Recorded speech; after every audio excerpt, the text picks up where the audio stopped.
Welcome to the Provider's Report, where we delve into the world of value-based healthcare. Our mission is to empower healthcare providers with the knowledge and tools they need to deliver exceptional patient care. Each episode, we explore best practices, innovative strategies, and real-world examples of how to achieve the highest standards in patient communication and outcomes. Join us as we transform the future of healthcare, one conversation at a time. In this episode, we revisit a standout conversation from the Better Doctor Project, a podcast I was privileged to host before the Provider's Report. The themes covered are highly relevant to our goal of advancing value-based healthcare, improving patient outcomes, and practitioner fulfillment. Enjoy.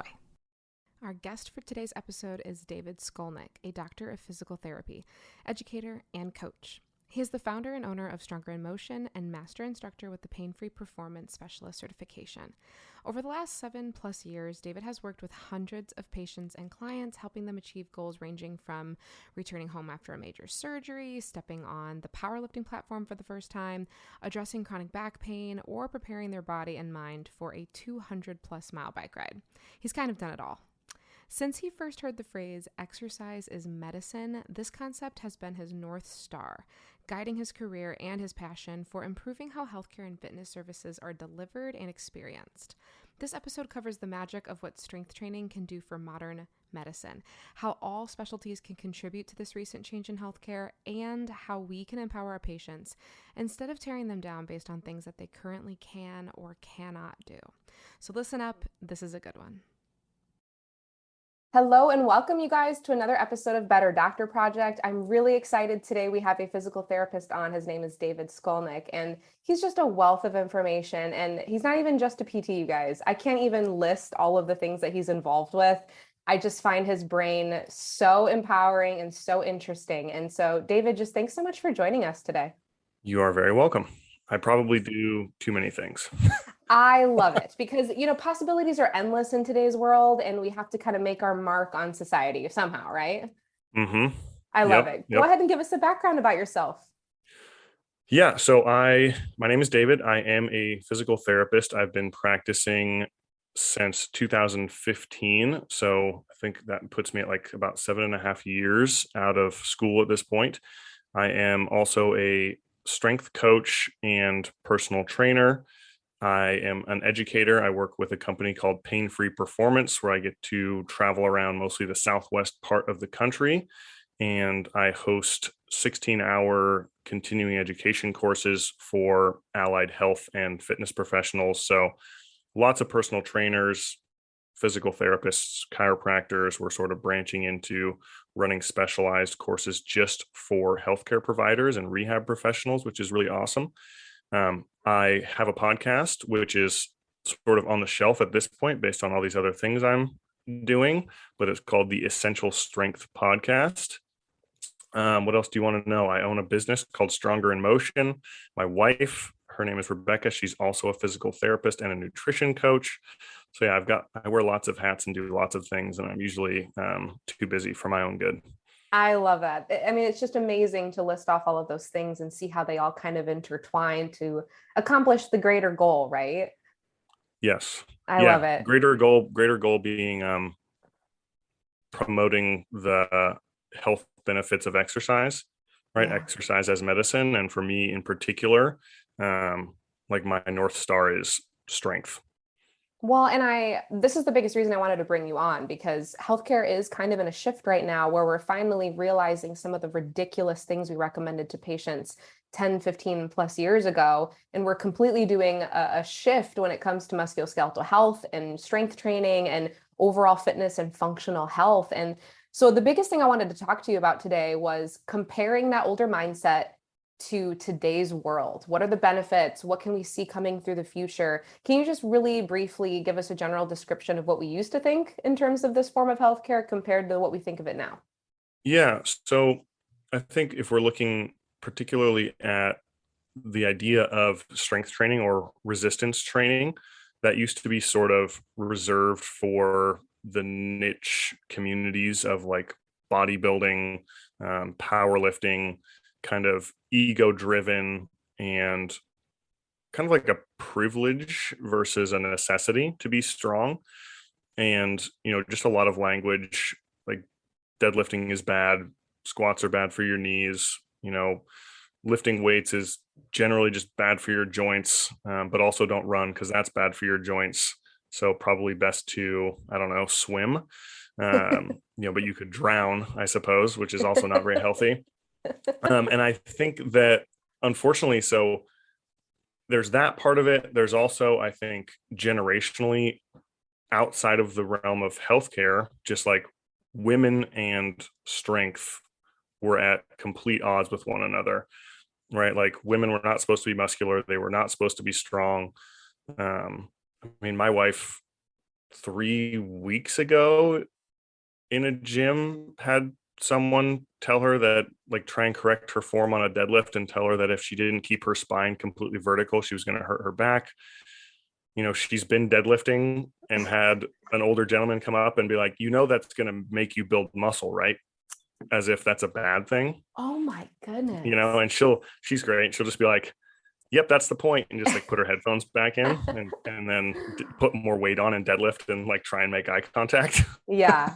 Well, and I love that the shift is happening, especially for women. Obviously, as a female myself, this is a topic of concern for me. And I personally wasn't exposed to strength training until later in life. I guess I could have dabbled in high school because it was starting to kind of be introduced at the time, but it was definitely something for the privileged. Like the people in my high school that were really getting into it had D1 college athlete parents. They had a gym at their house, like they had like this different lifestyle than what I had. My parents didn't exercise. I was lucky if, we went for a walk outside. Yeah. And if your mom didn't train, like you weren't going to train. Oh, basically, until recently. Title IX isn't even that old, right? Like we are just getting into a point where like women's sports is getting appropriate recognition. And so the idea of then like women in the weight room is still, it's so new. So that's part of it. But what I think is starting to happen now, luckily, is, and I guess this is good or bad, it depends on if you think that medicalization of things is good or not. But like now we have a diagnosis for sarcopenia, right? Like the pathological loss of muscle that can pair often with osteopenia or osteoporosis, which is the pathological loss of bone. And so we're starting to get, reputable medical professionals like doctors who, again, like the older generation, I'm sure you've had this happen as a chiropractor. I've had this happen as a PT. It's like, well, let me talk to my doctor about that. You're like, your doctor doesn't know jack shit about exercise. So and it's not their fault. It's just not a part of their training. That's not a part of their scope. Right. But if your doctor says, I want you to get a DEXA scan and, there's a concerning amount of loss of muscle tissue for someone your age and gender, or like a ratio of fat mass to fat free mass is putting you at increased risk of X, Y, and Z diseases or lifestyle diseases. It's like, maybe that is how we get strength training to be like prescribed. And I do think that at least early on is going to help. People still have to do it. Plenty of people don't even take the medication. That's like one pill a day. So the idea of an hour of exercise 4 days a week is going to it's a big hurdle. Yeah. But I do think we're definitely starting to recognize, what role does muscle play in independence as we age? What role does it play in reducing risk of fracture? Mm-hmm. What role does it have on metabolic health, which is humongous, right? Huge. Like it is a giant part of our hormonal health is having the sort of like adequate amount or surplus of muscle.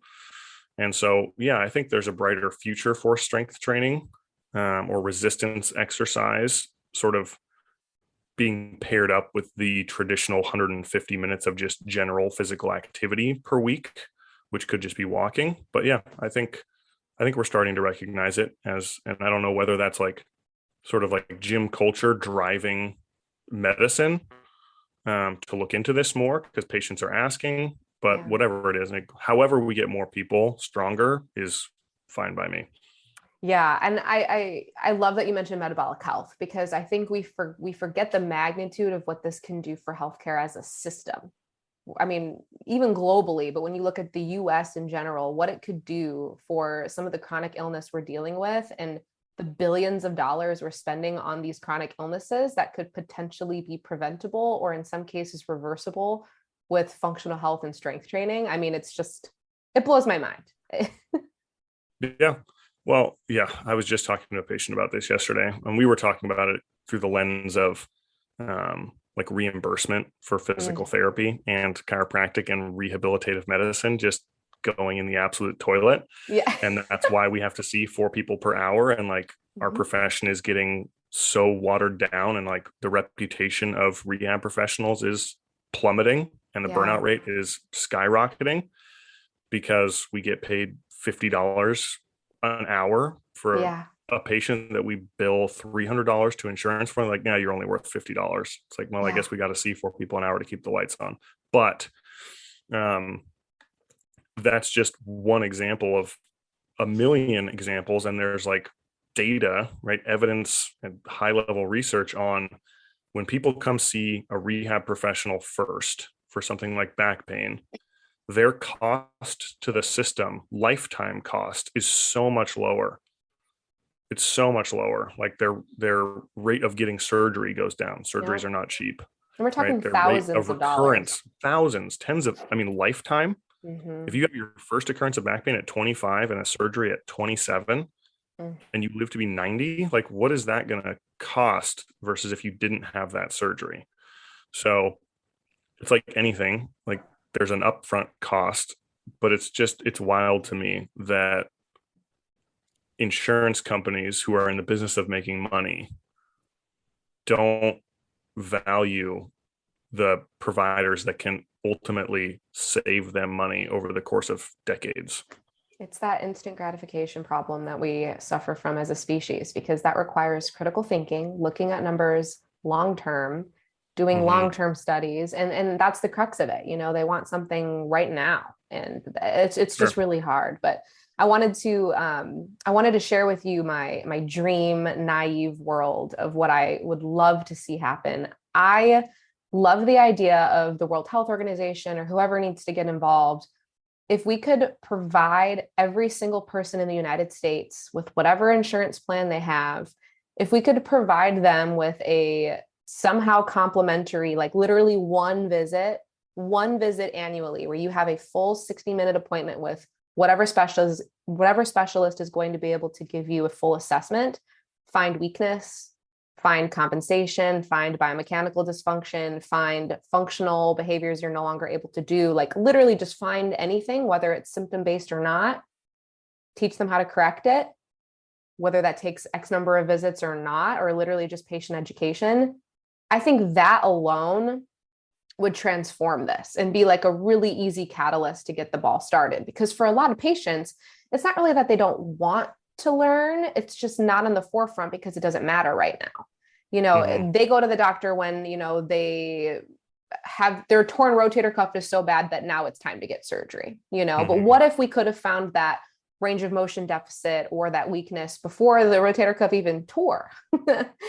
Like one example of many. What if we could have found out that you had such terrible lumbar range of motion before you threw your back out 8 months later? There's a lot of skeptics and theories that can get involved, but it would make sense to me that, like, in the same way we have other forms of preventive healthcare now, that we could do the same thing with the musculoskeletal system, and therefore save our country literally billions of dollars a year.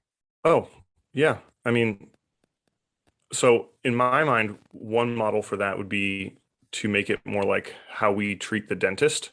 Yes, exactly. Like a biannual, twice a year screen. 100%. Right? Where we give you like a home exercise program to address mobility and strength deficits. Obviously, it's just like brushing your teeth. You have to do it. Like, I can't brush your teeth for you, but I can tell you why it's important, right? I can give you the floss.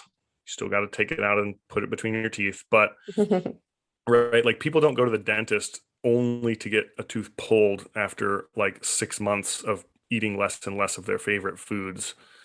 right? They go because it's like, oh yeah, I go to the dentist every 6 months because I go to the dentist every 6 months and I get my teeth cleaned and I find out which areas might be at risk. But I think that would be a fantastic way to approach. And it doesn't mean that you wouldn't then say, as a PT or a chiropractor, whoever else, like, I really think based on what we're finding today, I need to see you for 6 weeks. But at least it would get them in the door to be like, oh yeah, this shoulder thing has been bothering me. My knee, yeah, it started about 2 months ago. Like, I'm glad that I had this on the calendar, right? I think that would save so much. So one of the things I love about you is that you're blunt. You're not afraid to tell it like it is. And so I want to ask you a question that some of our listeners might not want to hear. I want to look at widespread healthcare, whether you are a general practitioner, a nurse, an ER medical doctor, a surgeon, a chiropractor, whatever you are. Why are there still providers in certain specialties that just don't get it? Why do they not know the benefits of strength training and functional health? What are we missing? It's just not part of the curriculum. Mm. I think as simple as that. Well, Yeah. like, even physical therapists, right? We are movement experts, right? That is maybe the one thing that we can hang our hats on the most. But most programs are not going to give you any real structured learning on how to like periodize a strength training program for a patient. Or even like, what's the difference between trying to stimulate muscle hypertrophy versus muscle endurance versus strength? And so if we're not getting it as PTs and you're not getting it in chiropractic school, like surgeons certainly aren't getting it, GPs absolutely are not getting it. It's not on the test, right? There's nothing on the physical therapy board exam about exercise load percentages for building muscle, right? It's ultrasound parameters. How do you appropriately like drape a patient in a hospital? How do you help them transfer? All important stuff. Like, what are the cardiac red flags that mean you need to get this person out of your office and into the hospital, which we need to know, right? But I think what we learn is how to do no harm. And then what we don't necessarily learn is like how to help. Yeah. Yeah. Pretty simple there. Which I think a lot of PTs feel as soon as they get out of school. You're like, okay, I cleared you. Like, I don't think your atlas is fractured and your head's going to fall off. But yeah, you have headaches and I don't know what to do about it. Yeah. And it requires so much deep diving as a provider with such a limited time. I don't know. I mean, I think the hardest part is that the two areas we need to intersect is, core curriculum and programs and the insurance side of things, which are two very difficult areas to change. Like, there's really no easy solution to this. It's going to require politics. It's going to require dollars. It's going to require large organizations caring. We're kind of in a tough spot here. And unfortunately, it's like healthcare is a business. Yeah. And so like, what is more important, unfortunately? Like the patient getting better or the patient continuing to like pay for your services? And I remember, I think it's Andrew Wheatbelly died. It's like he was a cardiologist who basically stopped practicing traditional medicine and just does diet-based interventions. Like he's very gluten-free is his biggest thing to improve cardiac health markers. But he said the straw, I remember this on another podcast he was a guest on, and he said the straw that broke his back for this was being kind of early in his practice, like cardiac surgery, and going into like the sort of end of year department meeting, and the head of the department saying, we did X number of triple bypasses this year. Like, next year, I want to do 1.3 times that many triple bypasses. You're like, that's the metric we're looking at. Like, we want more people needing heart surgery. Yeah. Like, shouldn't that be, we want 50% less of those because we're intervening with our patients earlier? But it's like surgery. I mean, surgery pays the bills for sure. Surgery pays the bills. So that's the other side of it is, I think, and that might be not a uniquely American problem, but a pretty profoundly American problem with like every other ad being for a new diabetes medicine. And it's like, can we just get an ad for fucking vegetables, please? Like, can we get 30 seconds of like just a person walking and be like, try this new thing. It's called walking. It's crazy. Like, turn give it your a shot. off. Oh, that's hilarious. Yeah. We just discovered this. I agree with you. Moving your bones. It makes a huge difference. But again, it's the ability to think long term. That's just really, really hard. And money is going to be huge. And to think maybe I'll lose money. Yeah, exactly. But it's like, there's never going to be a shortage of sick people. Like, that's guaranteed. Yeah. Right? The pie, the giant pie full of sick people is only going to keep getting bigger. And like, we really don't need to be competing over them. So we obviously know that this mindset shift is going to help people automatically with musculoskeletal health, metabolic health, all these other things. One thing we haven't quite touched on yet, though, is that it actually helps people from a mental health perspective, too.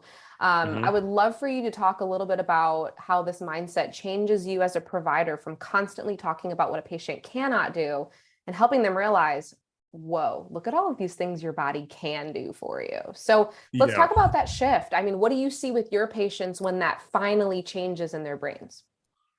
So it's huge. And I thought about this because, this was sort of, we chatted about this in the lead up to our recording this conversation, was this idea of empowering patients and clients versus like disempowering them. And I would say that would be maybe my biggest hesitation with the idea of having patients go see a provider once a year is like, what if that provider tells them they're broken and then they don't see them again for a year because all they did was tell them what was wrong with them and what they shouldn't do. And I think that's a big thing is across the board, healthcare providers, even fitness professionals, like we do these screenings, which again, like we're taught to look for the red flags and the orange flags and try and keep people safe. But sometimes safe in the short term is like really, really detrimental in the long term. When you've got someone who's like, oh yeah, my doctor told me 10 years ago not to lift anything over 10 pounds. And you're like, you are weak. And that is your number one problem. So I think people go to the doctor when something is wrong. Like they already know, right? They're already self-limiting because of pain or lack of mobility or deconditioning, right? That's the same reason why people go to seek out a personal trainer. They don't like the way they look in a mirror. They have been told they need to lose weight, maybe by a provider, maybe by their spouse, whatever. They have pain. They can't lift their grandkids. Like people, we're very aware of what's wrong with us. I think it's like we have 2 negative thoughts for every 1 positive, if not 3. And that's just like psychological fact, which is us kind of, again, trying to keep ourselves safe evolutionarily. But I mean, it's like countless examples. Like even yesterday, having a patient talk about, they went to an ortho, got an image of their shoulder, and was like, yeah, you don't really qualify for surgery. There's nothing we can do. This is probably going to get worse. You could try PT if you want. I don't think it's going to work. But that's kind of the best I can do for you. You're like, what? Yeah. Or like I had a client within the last year, he was 21 when I worked with him. When he was 17, he was diagnosed with lumbar scoliosis. And his doctor told him no weightlifting, no running, no organized sports. He could walk and swim for exercise for the rest of his life. And he was 17. Right?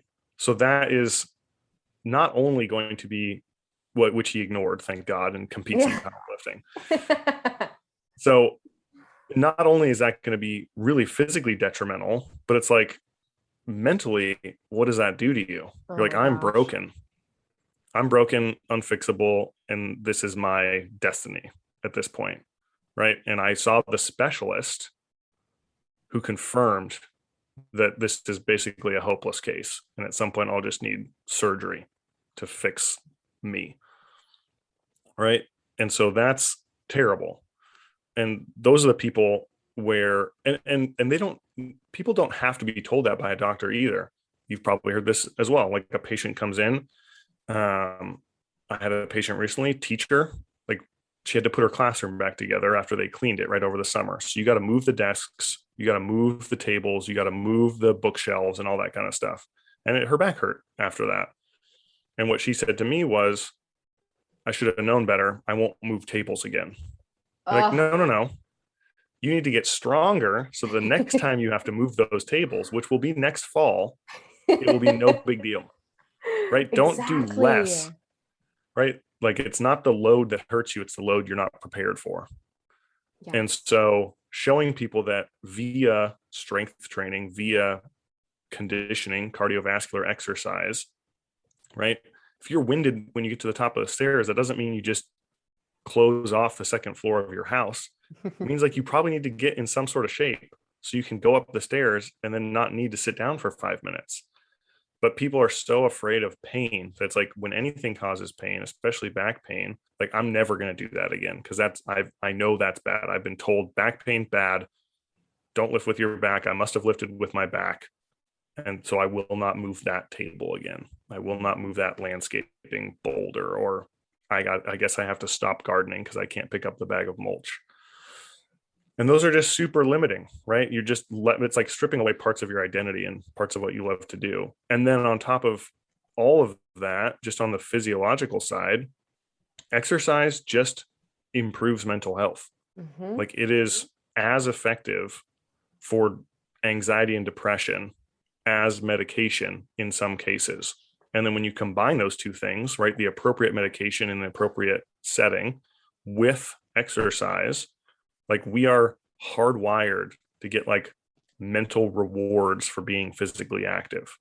And so that's a huge thing for people they don't even have to know that. They'll just tell you it's the runner's high. I felt good after that workout. Great. I'll see you in 2 days. Let's do it again. They don't need to know why unless they ask. I love that. I really think another thing that needs to change, and this one's a little easier, kind of, I think in order to facilitate exercise being at the forefront and an accomplishable goal, an attainable goal, we have to have better quality of life and balance in the US, especially when it comes to work-life balance. You know, there are people who literally have 2 or 3 jobs who truly cannot find the time to exercise. And I try to tell those people, start with 15 to 20 minutes, either when you wake up, before you go to bed, and between your 2 jobs. Literally, if you can just start with something like 15 to 20 minutes, a lot of my patients are like, I really want to try yoga, but I don't have an hour a day to do it. So what? Find a low back flow, because you are working through a low back issue right now. Do a 5 to 10 minute yoga flow a few times a week. That's doing There's thousands of them on YouTube. They're all free. Literally thousands. And then they're like, wait, what? I can do that? You don't have to do yoga for an hour every single day. Would it be great if we all had a free hour to do that? Yeah, but that's just not reality. And it's just amazing. Sometimes all they need is to be exposed to just an easier way to accomplish a goal. And they're like, I'll try that. And I think, again, that's where practitioners come in handy. Having a go-to PT, chiro, a great GP that actually knows this stuff, having someone that's continually reinforcing to you as a patient, like, you can do this. So to some of our listeners who might be a general practitioner or a nurse, where can you recommend that they go to either learn more about strength training and functional medicine, or learning how to work better and more cohesively with rehab specialists? What can they do to just become better at this? Oh man, that's a good question. I haven't necessarily thought about it from that angle.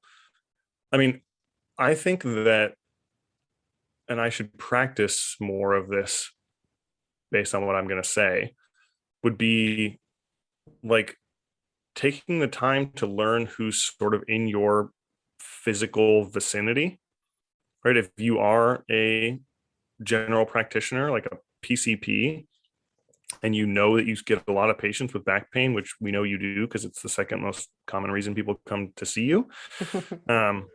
Like, if you can find the time, go find a local physical therapy clinic. Like, you probably already refer to a physical therapy clinic, but if you've never been there, like, that would be great to just like form a relationship and ask, what do we do for low back pain? Because the best way to sell that to a patient is to like, I've been there. Here are some of the things they're probably going to do with you. And they get it from the doctor, and that would be great. as far as just like learning about the benefits of strength training, Google Scholar, like just there's endless resources out there. Just straight up read a couple articles a month. It doesn't even have to be academic research, right? It could be Apple News. Like, just there's so much coming out about the benefits of resistance exercise for essentially every health metric imaginable. And then try it. Do it, right? If you are a healthcare provider who is not like I mean, people, there's always backlash for this, but it's like, I will not see a healthcare provider who does not appear healthy. Yeah. To me, that's just like a hard stop, right?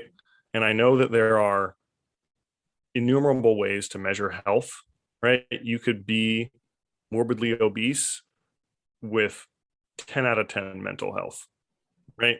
You could be the picture of physical health cover model material and want to kill yourself. Like, I understand that. But I think, to me, understanding like the role of nutrition, the role of cardiovascular exercise, the role of resistance exercise, the role of like being properly hydrated and getting 7 to 8 hours of sleep, you can sort of start to just see in people whether or not they've kind of checked those boxes. And I'm very big on practicing what you preach. So that doesn't mean that, if you're going to prescribe a medicine, you got to take that medicine, because that would be insane. But I do think that if you're going to promote the benefits of being physically active, you should be able to share your personal story of how being physically active has positively impacted your own life. Like, patients really, really, really appreciate that. I unfortunately have a history of back pain, herniated discs, and I had surgery when I was 25. But I can relate to my patients with low back pain and leg pain and disc pain from their back on a level that I couldn't. I can also relate to patients who I'm trying to promote exercise to all the benefits that I get from exercise. I'm self-aware that I am the outlier in that my favorite place to be is the gym, and I do not expect that of my patients or even of my personal training clients. But I can clearly speak to like how I feel after I work out, even on a day where I didn't want to. Yeah, literally. And so I think once you start learning about it, then the next step is to just do it, practice it, and you will almost have no choice but to tell your patients about it, because it's so amazing.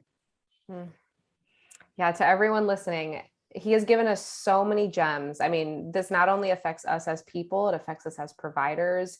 With this knowledge, we're literally able to impact the lives of countless people, and not only improve their musculoskeletal health, as we've discussed, but literally their overall health. Whether it be mental, they'll be able to improve their quality of life, improve their relationships with other people, perhaps their work performance. I mean, the list is literally endless for what this can do. So lifespan. Yeah, literally. Like, don't forget, like, this can help you live longer in your own home. Like, that's another whole, like, the geriatric side of things is, yeah. I heard a quote recently. It was like, you're not too old to train. Like, you're too old not to train. It is more important, because you are aging, that you do anything and everything to maintain your muscle. Exactly. And It's magic. could be a whole other podcast. Yeah, it literally could. We'll talk about that another time. Okay.